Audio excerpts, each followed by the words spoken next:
Eh bien, bonjour à tous. Merci d'être présents si nombreux pour ce premier webinaire en partenariat donc avec Swiss Firms, avec donc la présence de Stéphane ici aujourd'hui. On va se présenter d'ici quelques minutes. Eh ben, je propose tout simplement qu'on démarre. C'est parti. Allons-y. Alors aujourd'hui, on va vous proposer ce webinaire sur le marketing automation avec 5 parties. Vous expliquer un petit peu ce qu'est la génération de leads et ce qu'on entend par là. Ensuite, en quoi les stratégies d'inbound marketing ont comme révolutionné aujourd'hui cette génération de leads et comment ça se met en place avec des solutions de marketing automation.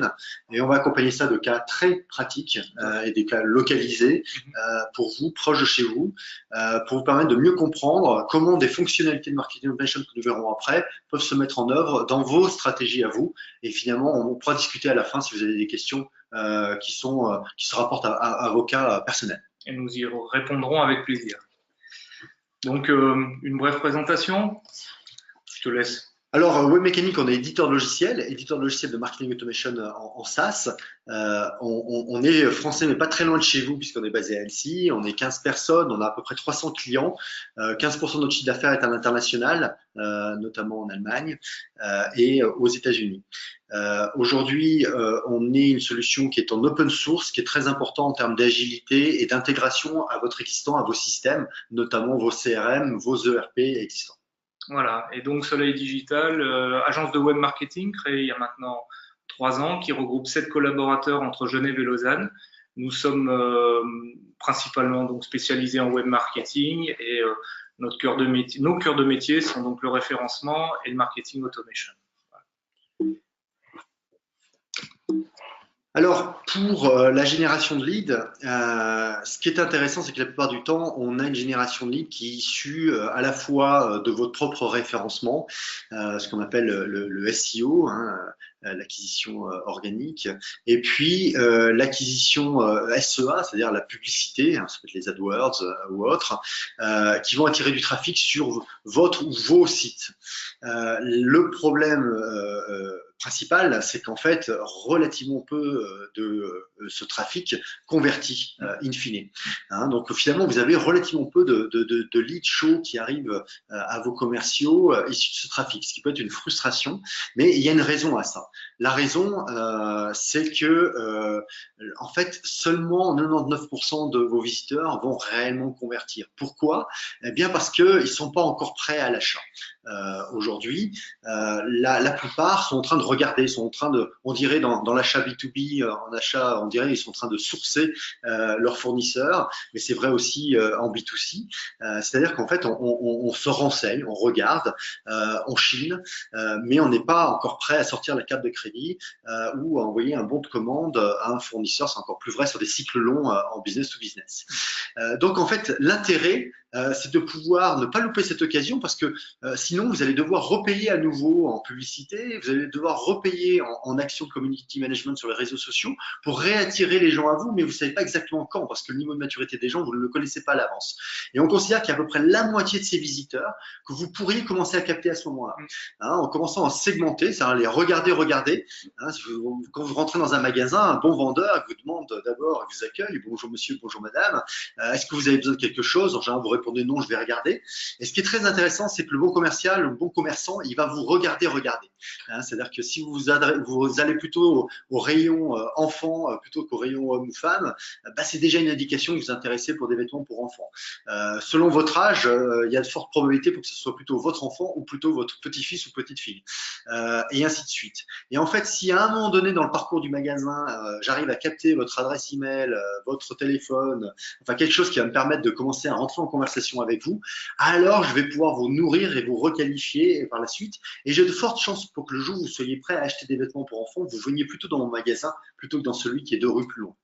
Et tout ce que nous explique maintenant Stéphane, c'est d'ailleurs ce qui nous a amené Soleil Digital à venir vers le marketing automation, puisque en bon apporteur de trafic, on était souvent frustrés chez nos clients de voir qu'on pouvait apporter énormément de trafic par le référencement naturel, le référencement payant, les réseaux sociaux. Mais cette part de trafic qui était réellement convertie et qui amenait vraiment du statut de prospect à contact était, à notre sens, beaucoup trop faible. Et c'est justement dans l'apport du marketing automation que nous avons pu mieux segmenter, mieux travailler ces gens pour les emmener vraiment vers un statut de client. C'est ce qui nous intéressait. Alors évidemment, pour permettre de faire ça, il faut des contenus. Et il faut des contenus attractifs. On considère que 60% des acheteurs s'intéressent à un produit après avoir lu un contenu le concernant. Alors traditionnellement, c'était un peu le rôle des journalistes. Maintenant, on est un peu tous journalistes dans le sens où on doit alors écrire des contenus. Quand on est dans un monde professionnel, on va appeler ça des livres blancs. Quand on est dans un monde B2C, ça va être au travers de vidéos, au travers de choses comme ça, mais qui sont pas là pour vendre vos produits, mais qui sont là pour répondre à des questions. Il y a des exemples qui sont assez fameux dans cet univers.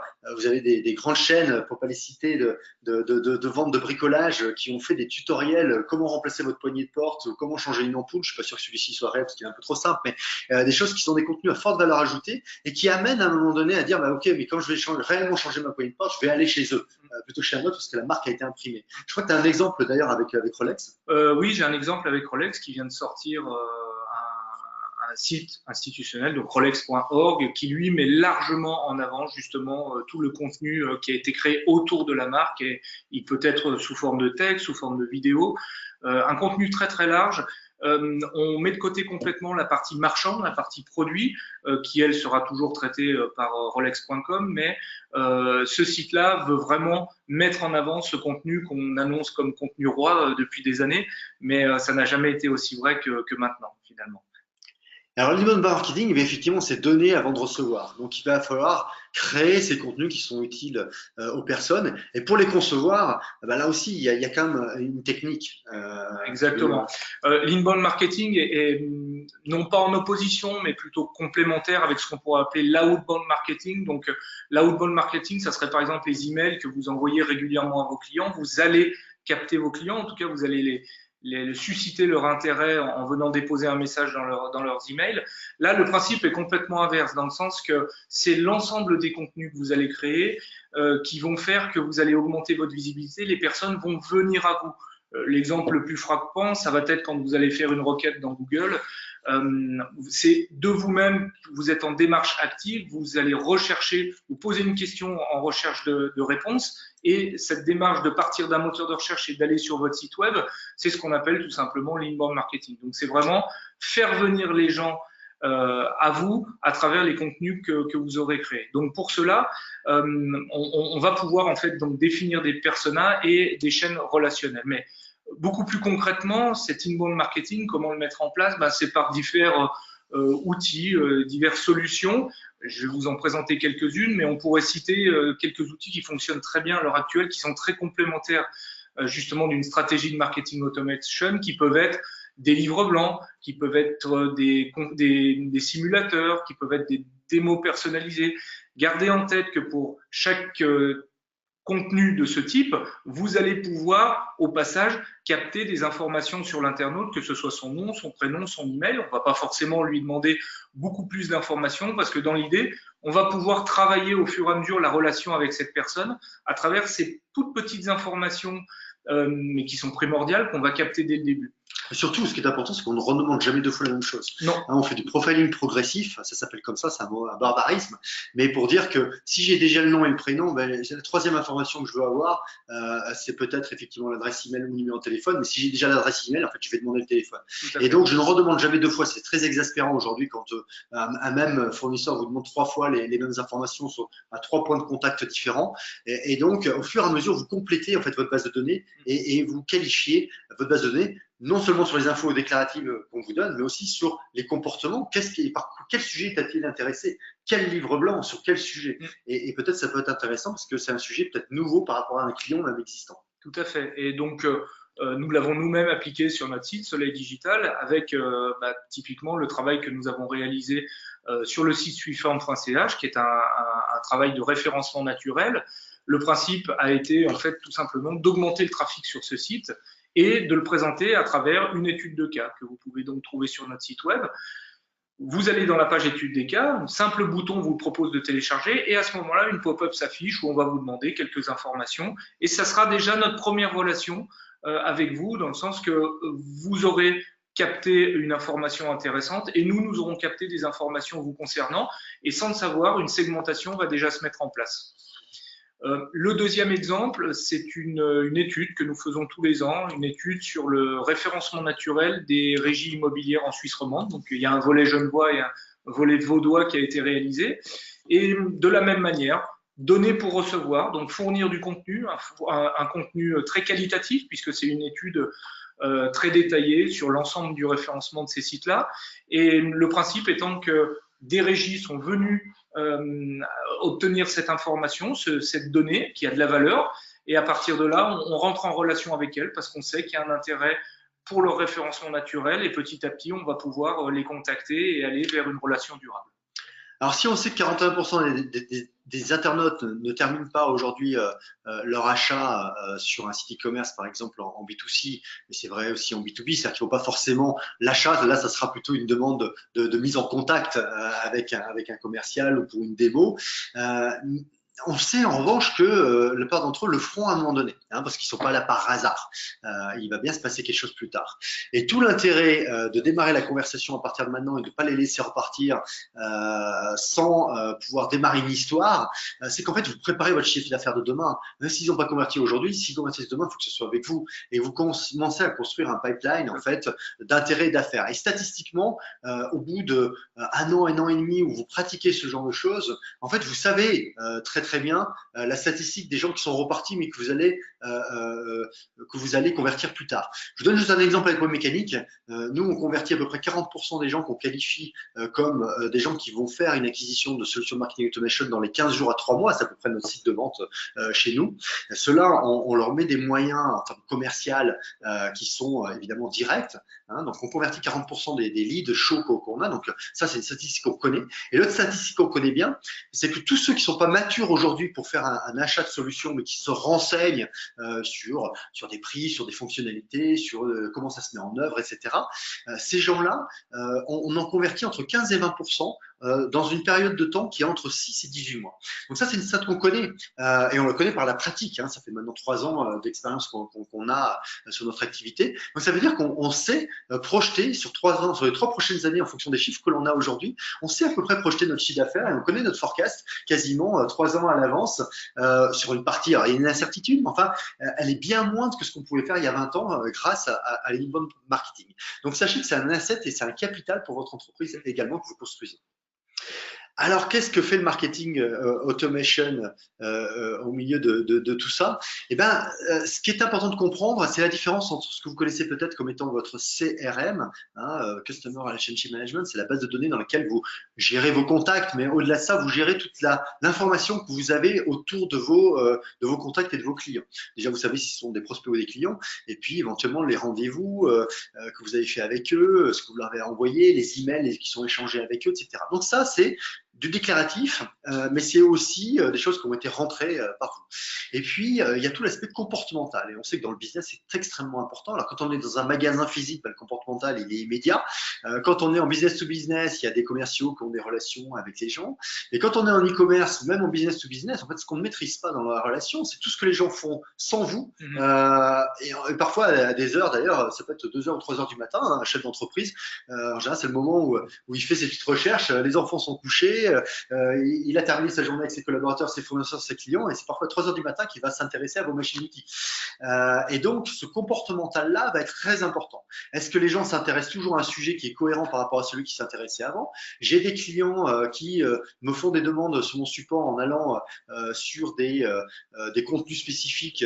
Tiens, c'est bizarre, et ils adressent toujours des contenus extrêmement débutants, il y a peut-être un problème de formation, etc., etc. Et c'est des informations que je vais pouvoir utiliser pour derrière segmenter ses clients ou ses prospects, ses contacts en fonction de ce que je connais de mon business en fait, dans ce que je ferais dans la vraie vie si je les avais devant moi et si c'était en train de faire ce comportement-là devant moi. Et derrière, je vais pouvoir en fait scénariser la relation au rythme des interactions Ça veut dire qu'à chaque point de contact, encore une fois, en amont dans l'acquisition, quand la personne est un prospect, pas encore un client, mais aussi vos clients existants, vous allez pouvoir interagir avec eux en fonction de leur comportement avec vous. Évidemment, avec les contenus que vous avez mis à disposition. Donc, évidemment, si vous n'avez aucun contenu, il n'y peut pas avoir d'interaction. On en revient à ce fameux contenu très important dans l'ensemble du marketing automation. Absolument. Et en fait, le nurturing, c'est ce qui va permettre de créer une relation durable, c'est-à-dire que vous allez nourrir cette relation à tous les moments. Pensez que lorsque vous achetez un billet d'avion ou un billet de train, si la compagnie vous envoie un petit SMS 1 heure avant pour vous préciser les conditions du vol ou les conditions du trajet en train, votre place, que le fait que tout a été bien confirmé, etc., ça fluidifie la relation. C'est pas une vente en direct, et pourtant, c'est bien de l'automation, c'est bien que c'est un robot qui vous l'a envoyé, et pourtant, ça fluidifie la relation que vous avez dans l'accès au service. Et c'est du confort très apprécié par l'internaute et par notre client. Alors, qu'est-ce qu'on en attend comme gain? En fait, déjà, le premier gain, c'est que vous n'ignorez plus vos clients, vos prospects. Vous connaissez tous le problème quand on doit demander à ses commerciaux de rappeler son fichier client pour savoir où ils en sont, s'ils n'ont pas un projet pour l'année prochaine, etc. Évidemment, vous tombez toujours au mauvais moment. Il n'y a pas de raison que vous tombiez parfaitement bien. C'est vraiment, c'est epsilonesque. Et bien là, vous allez toujours tomber au mauvais moment. C'est-à-dire que quand vous allez avoir un contact physique ou un appel, vous allez le passer de façon parce qu'il y a une raison à ça. Vous avez des éléments de scoring qui vous incitent à le faire. Et l'effet qui se coule de ça, c'est qu'en fait, vous avez votre base CRM qui est toujours qualifiée. Et quand je dis toujours qualifiée, c'est que vous allez avoir en moyenne à peu près 80% de vos contacts qui vont réellement être requalifiés régulièrement avec des informations nouvelles. Si l'adresse email elle change, c'est probablement que la personne a changé d'entreprise quand on est en B2B. Quand on est en B2C, si quelqu'un s'intéresse aux couches culottes pour la première fois alors qu'avant il s'intéressait sur un site bio qu'aux achats de céréales, c'est qu'a priori il y a un enfant qui est arrivé dans la famille.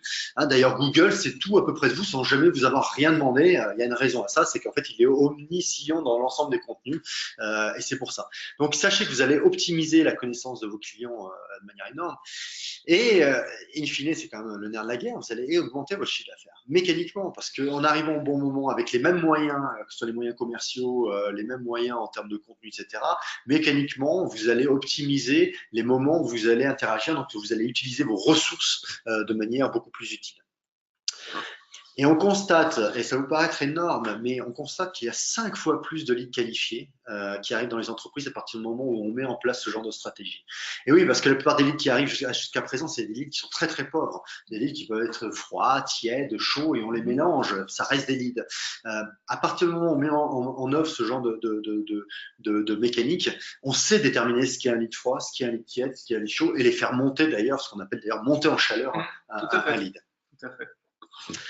Alors, quel résultat, toi, tu vois au travers de ton agence pour tes clients? Alors, il y a un premier résultat qui est vraiment, en termes de marketing, une augmentation de productivité, parce que ça, les clients l'ont constaté, on l'a nous-mêmes constaté, et on a vraiment un marketing qui est au service du commercial. Et ça a beaucoup changé, parce que d'habitude, il y avait peut-être une dualité par rapport à ça, et c'était pas toujours évident.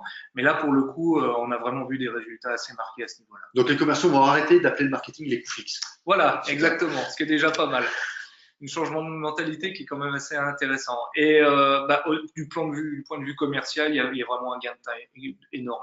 Dans le sens que, comme tu le disais, on a pu qualifier des leads, on a pu traiter des leads qui étaient vraiment intéressants, vraiment importants, et directement aller dans une phase relationnelle pour pouvoir closer un deal. Et ça, c'est beaucoup mieux que, comme tu le disais, passer par des phases de relance qui sont très chronophages et qui prennent du temps. Donc, à partir de là, sur le plan marketing commercial, il y a vraiment un vrai gain qui va être apporté par tous ces outils et tous ces process, parce que le marketing automation n'est pas que des outils. Et ça, c'est important aussi à comprendre et à le savoir.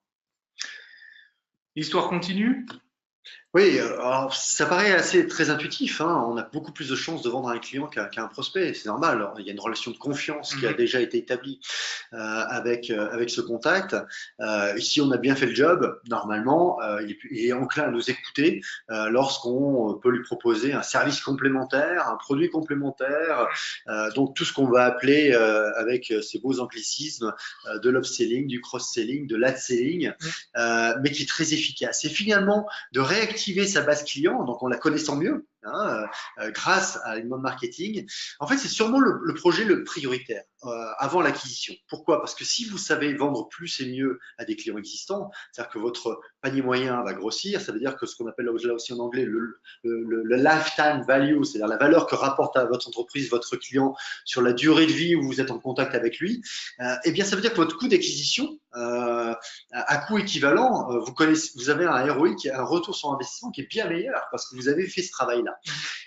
Voire, vous pouvez mettre plus de budget sur l'acquisition parce que vous avez ce meilleur ROI derrière. Donc ça, c'est votre choix.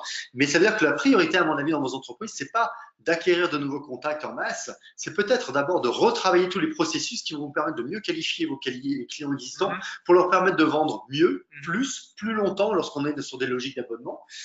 Et après, penser à l'activation de prospects et l'acquisition de prospects derrière. Donc pensez-y parce que c'est souvent contre-intuitif en revanche cet aspect-là. Et quand j'en parle aux clients, ils disent ah oui, vous avez raison, j'y avais pas pensé des choses comme ça. Ouais, très intéressant. Quelques exemples? Oui, des exemples très concrets. Le premier avec la société Infologo qui travaille en étroite collaboration avec Microsoft. Alors ça, c'est un cas très particulier puisque beaucoup en fait du pivot qui a été opéré par la société Infologo entre son métier historique et justement la nouvelle manière, on va dire, de faire l'informatique à travers toute la notion de structure IT dans le cloud, la notion de récurrence à travers des outils de Microsoft type Office 365, a été opérée grâce au marketing automation.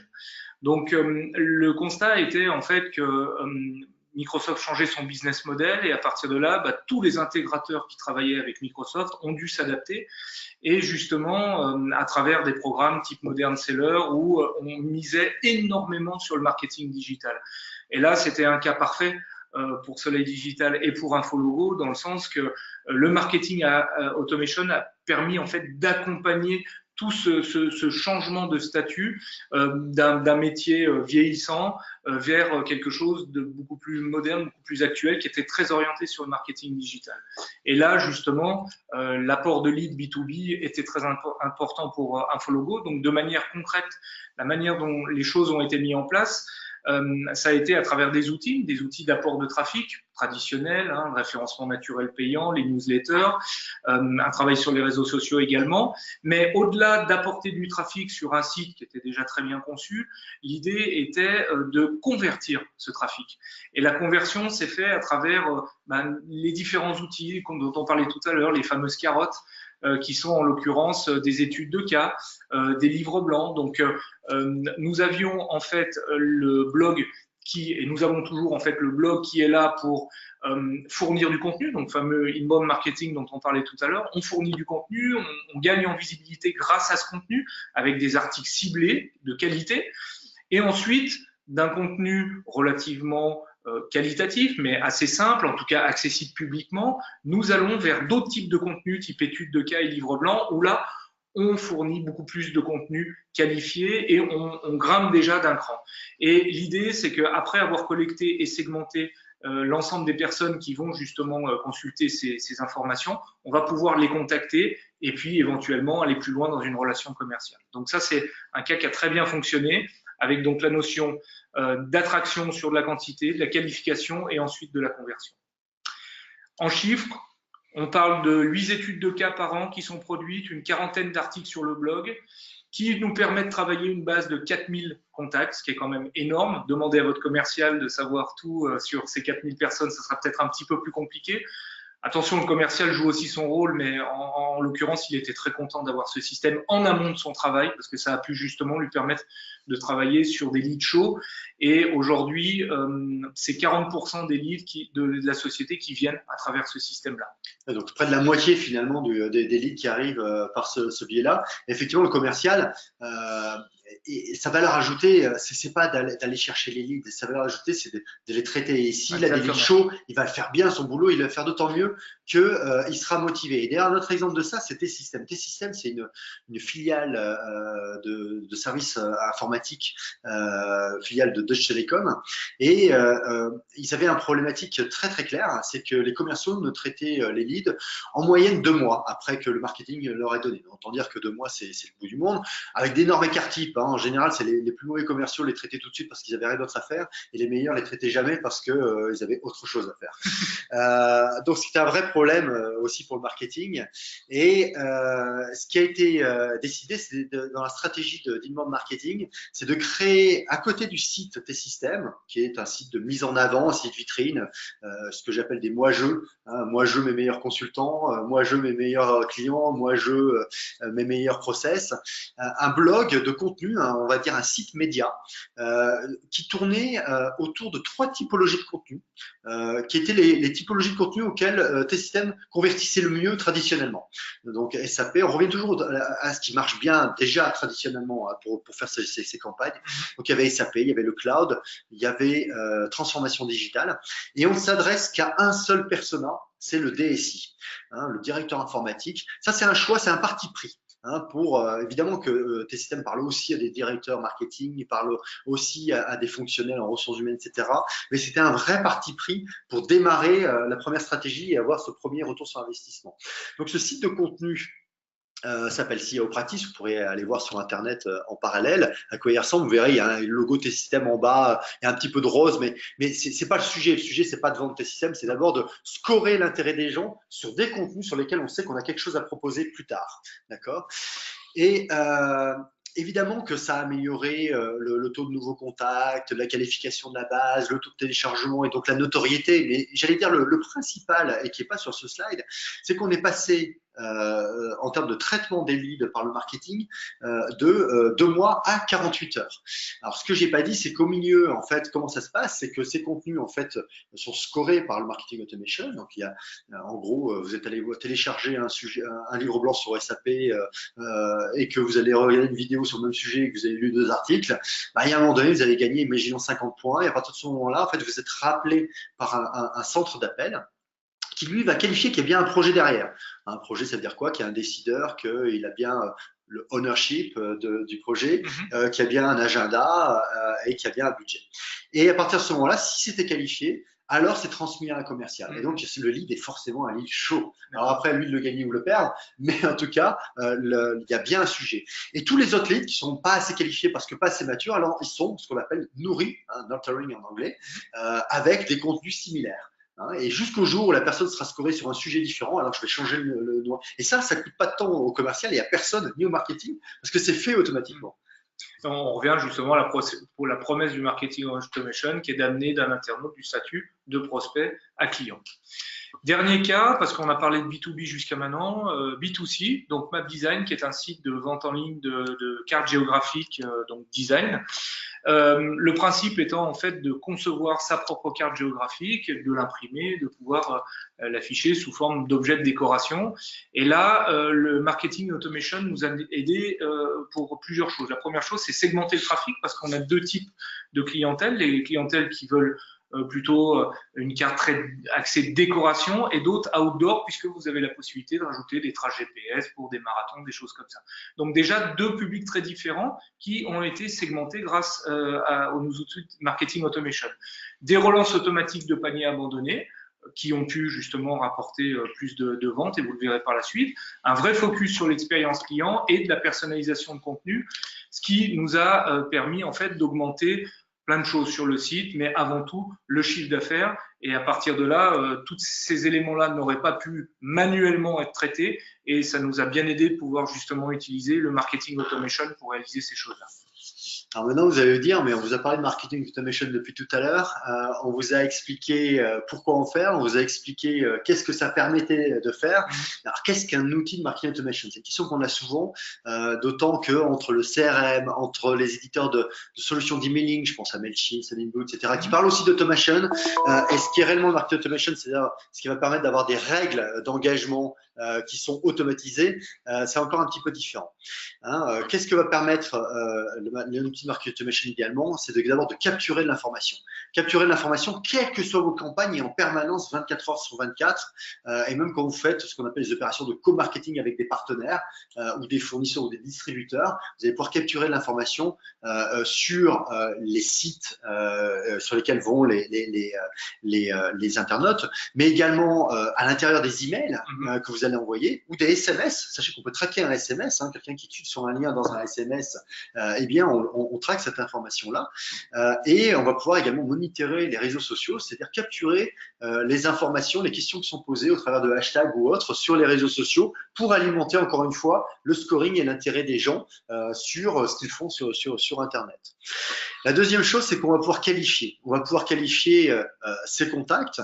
On va pouvoir mettre ce qu'on appelle des déclencheurs sur des règles de scoring. Ça va permettre de déclencher des scénarios automatiquement. Et on va pouvoir segmenter les contacts, c'est-à-dire mettre des contacts dans des listes, autant de listes qu'on veut, sur n'importe quel sujet qui est discriminant. Je sais pas, homme-femme, la géographie, intéressé par plutôt les vêtements enfants ou les vêtements femmes, etc., etc. Et on peut partir évidemment à plusieurs segments et on va faire partir des campagnes à un moment donné sur le croisement de plusieurs segments. Donc il y a deux types de campagnes, hein. Il y a les campagnes de type que je pousse, mais sur des segments qui eux se mettent à jour automatiquement. Et puis il y a les campagnes qui vont partir à l'occasion d'un événement. D'accord.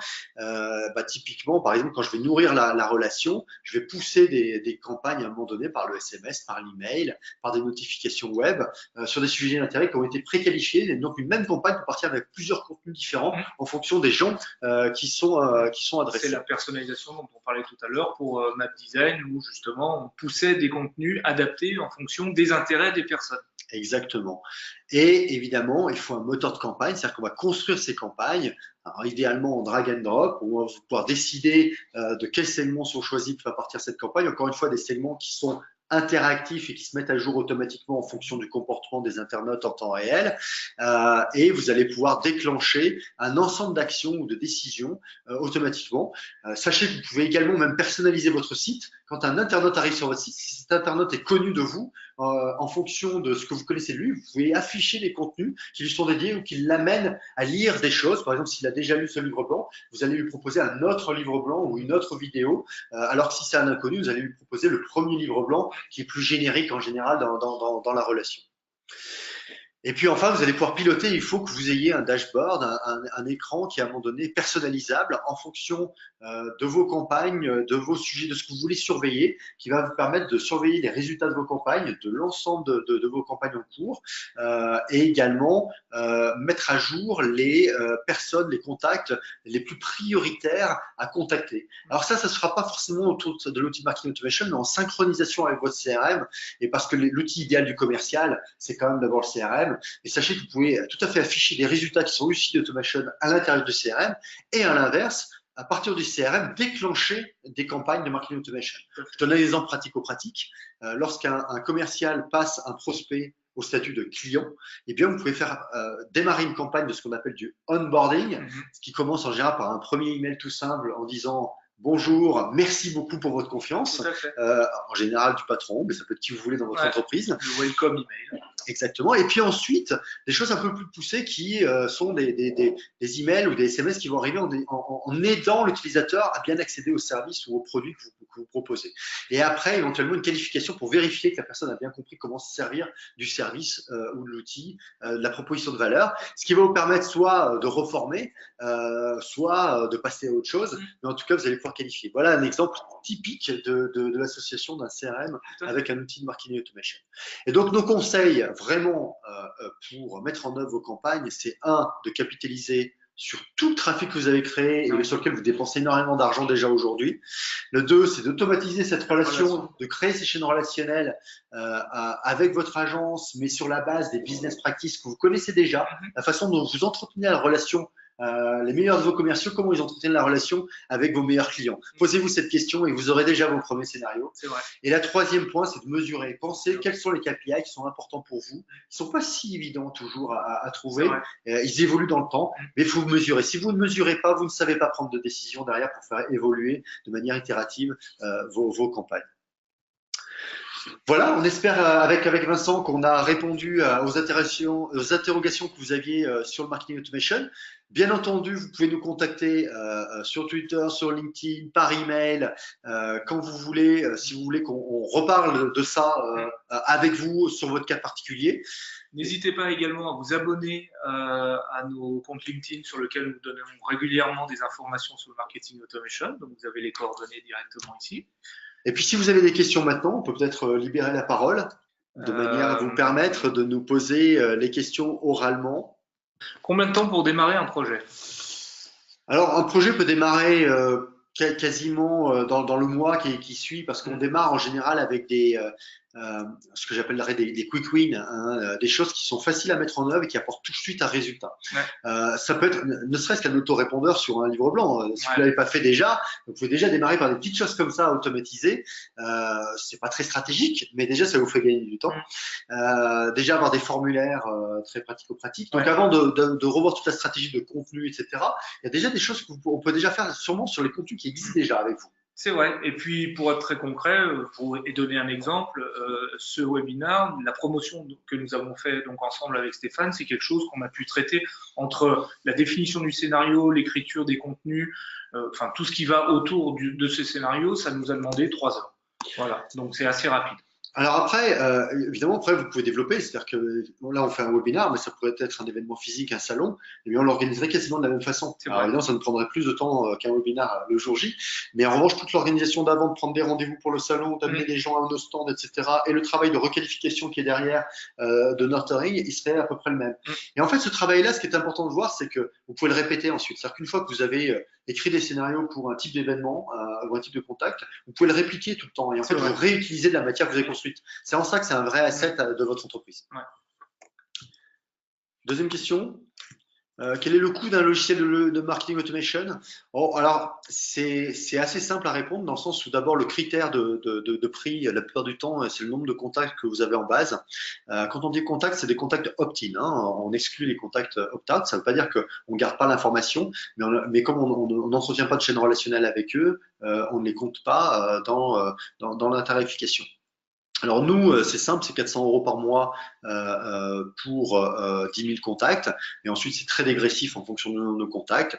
On a des solutions américaines qui sont beaucoup plus chères, qui sont plutôt autour de 1500, 2500 € par mois pour le même nombre de contacts.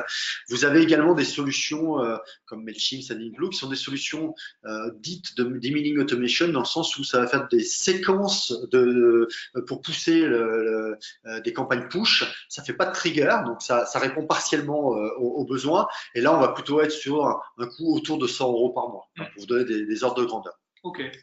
Une question nous dit que fait Soleil Digital par rapport à Webmécanique. Nous sommes une agence qui utilisons le logiciel, le système de marketing automation qui, lui, est édité par Webmécanique. Oui, voilà. Et puis pour compléter aussi la question d'avant avec celle-ci, c'est que dans les coûts, vous n'avez pas que le coût de la solution. Évidemment, il va falloir que vous créez des contenus, il va falloir que vous imaginez une stratégie. Donc, vous le faites vous, ou vous faites accompagner. Mais c'est un coût. Hein, c'est ou de la sueur, des larmes, ou vous avez un professionnel comme Vincent qui vous accompagne, il vous libère de cette douleur. Mais sachez que l'agence, elle est là aussi pour vous apprendre à faire. C'est-à-dire que Vincent a tout à fait intérêt à vous rendre un peu autonome sur des procédures pour créer plus de contenu, pour pouvoir passer à des choses plus stratégiques avec vous. Et sachez que ce sont des projets qui sont éminemment stratégiques parce que ça va quand même toucher à l'organisation de votre entreprise. Donc un conseil qu'on vous donne, c'est que faut que la direction de votre entreprise soit impliquée dans ce projet-là. Ah oui. Ça aura des implications. Bien sûr. Je vous donne juste un exemple. Nous, notre support, par exemple, notre support technique, aujourd'hui, on a un 5e du temps qui est passé à créer des contenus de type support, c'est-à-dire des articles courts qui répondent à des questions très techniques, mais aussi des vidéos.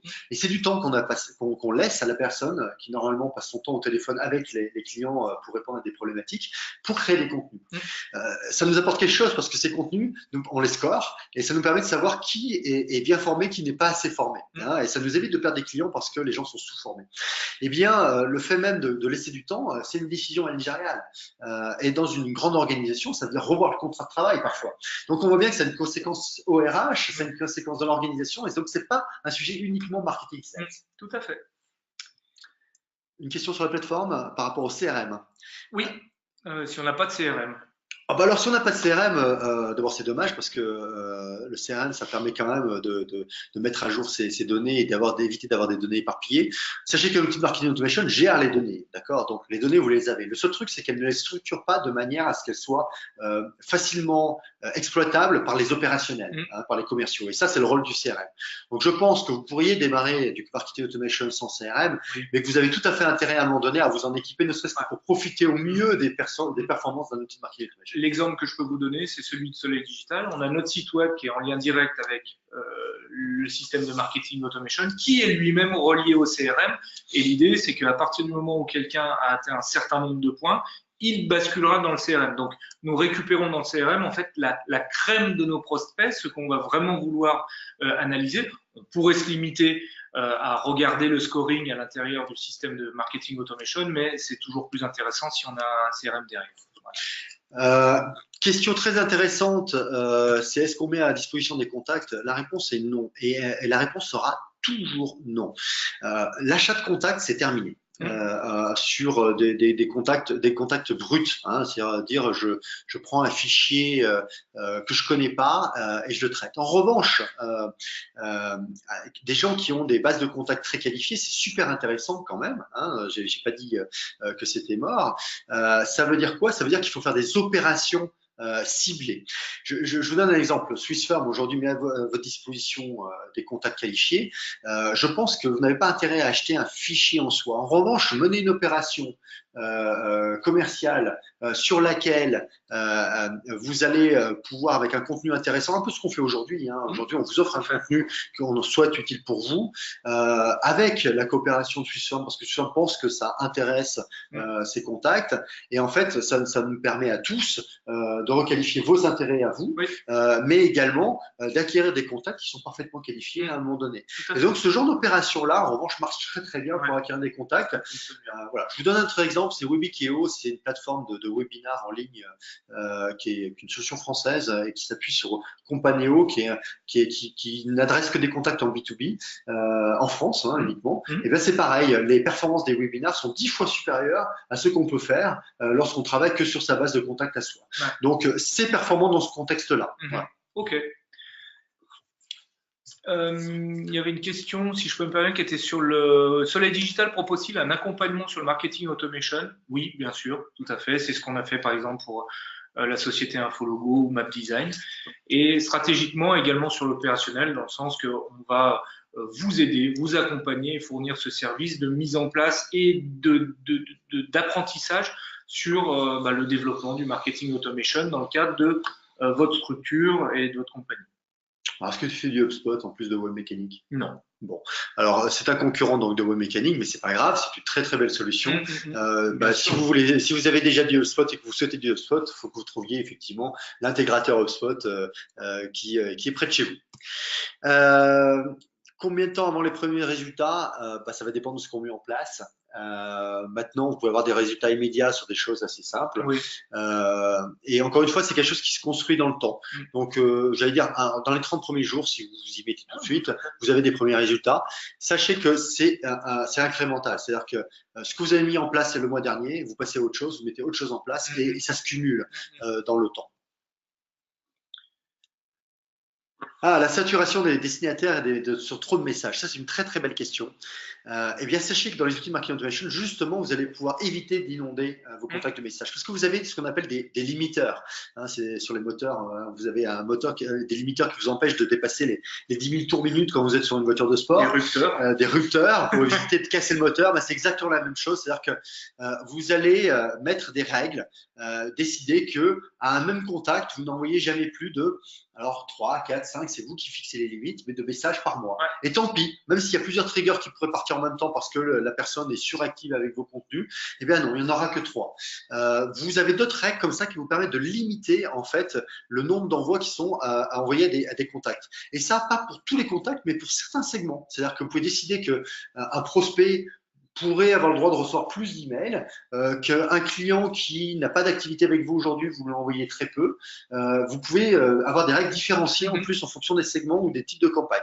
Donc, vous gérez ça et c'est vous qui le gérez en fonction de ce que vous pensez qui est utile, appréciable ou trop important. Et puis, sachez que grâce au marketing automation, vous allez voir aussi les gens qui ne réagissent plus à vos campagnes.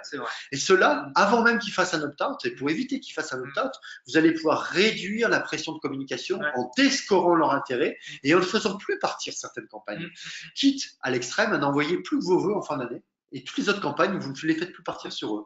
Jusqu'au jour où ils se réveillent à nouveau. Et comme vous n'avez pas fait d'opt-out, vous avez toujours le droit de le faire. C'est une gestion très fine des prospects et des contacts qu'on peut avoir.